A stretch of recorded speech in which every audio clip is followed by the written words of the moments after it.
আপনারা কিছু মনে করবেন না, আজকে আমি একটু পরিষ্কার করে আমি কথা বলতে চাই। আপনাদের সবার হয়তো ভালো নাও লাগতে পারে, কিন্তু বিশ্বাস করেন, আমার এটা যদি আপনারা গ্রহণ করেন, আপনারা লাভবান হবেন, কোনো ক্ষতি হবে না দেশের। আমার অন্য কোনো আকাঙ্ক্ষা নাই, আমার একটাই আকাঙ্ক্ষা, দেশ এবং জাতিটাকে একটা সুন্দর জায়গায় রেখে ছুটি করা। I had enough. Was last 7-8 months I had enough. আমি চাই দেশ এবং জাতিকে একটা সুন্দর জায়গায় রেখে আমরা সেনানিবাসে ফেরত আসব।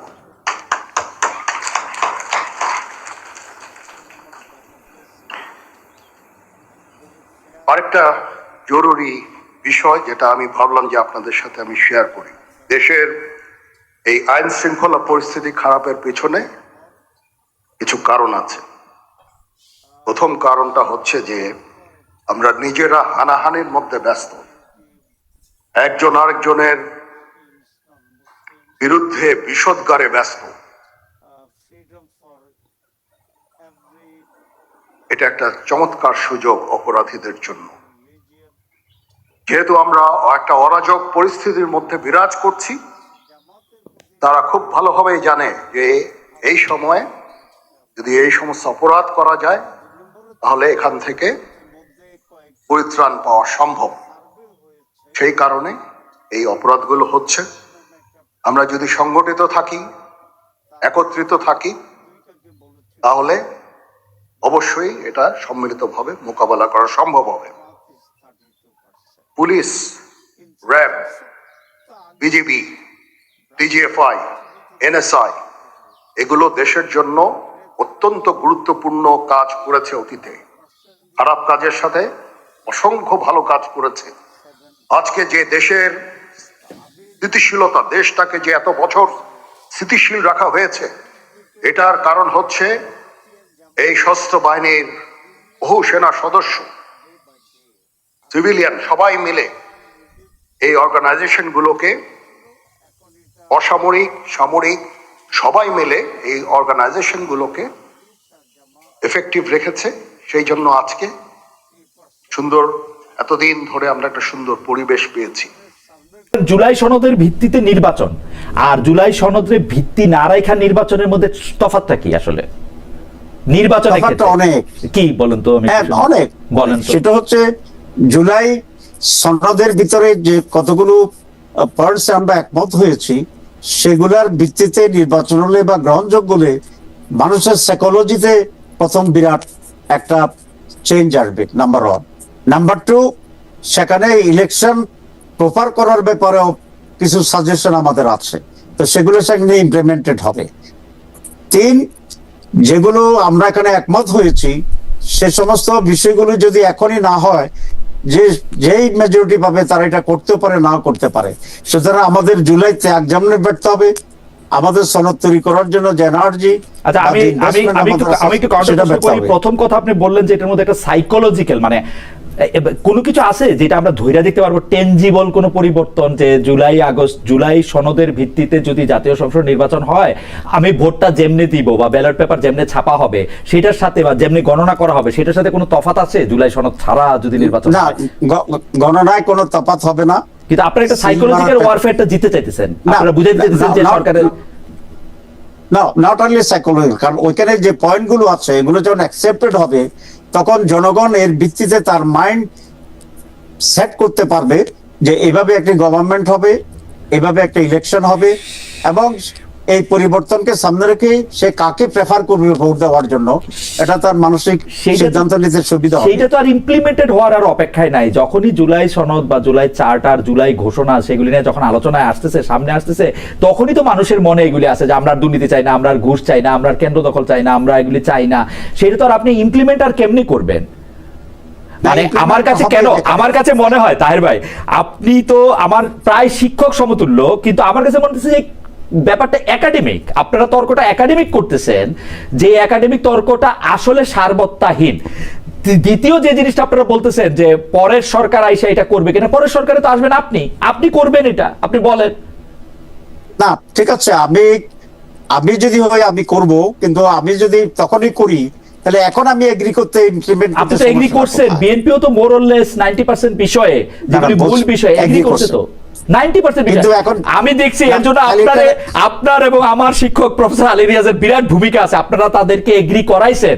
এই এগ্রি কিন্তু গত 30, 40, 50 বছর আমরা দেখি নাই। না, নো ডাউট। আমি তো আলী রিয়াজ সাহেবকে খুবই ধন্যবাদ জানাই, জি। তার এত ধৈর্য, জি। এত কথা শুনে এতদিনে অন্তত কিছু ইম্পর্টেন্ট জায়গায় আমরা ঐকমত্যে পৌঁছেছি। কিন্তু ঐকমত্যে পৌঁছানোটা একেবারে অর্থহীন হয়ে যাবে যদি এটার আইনি ভিত্তি এবং বাস্তবায়নের জন্য সেটাকে প্রিপেয়ার করা না হয়। যেমন আপনি বলেছেন, যেমন আপার হাউস, তো আপার হাউস যে আমরা যদি অ্যাকসেপ্ট করি পিআর সিস্টেমে, তাহলে এটাকে যদি আপনি আইনি ভিত্তি না দেন, তাহলে নেক্সট ইলেকশনটাতে আপার হাউস ভিত্তিতে ইলেকশন তো হবে না। নেক্সট ইলেকশন তো আপার হাউসে ইলেকশনই হইতেছে না।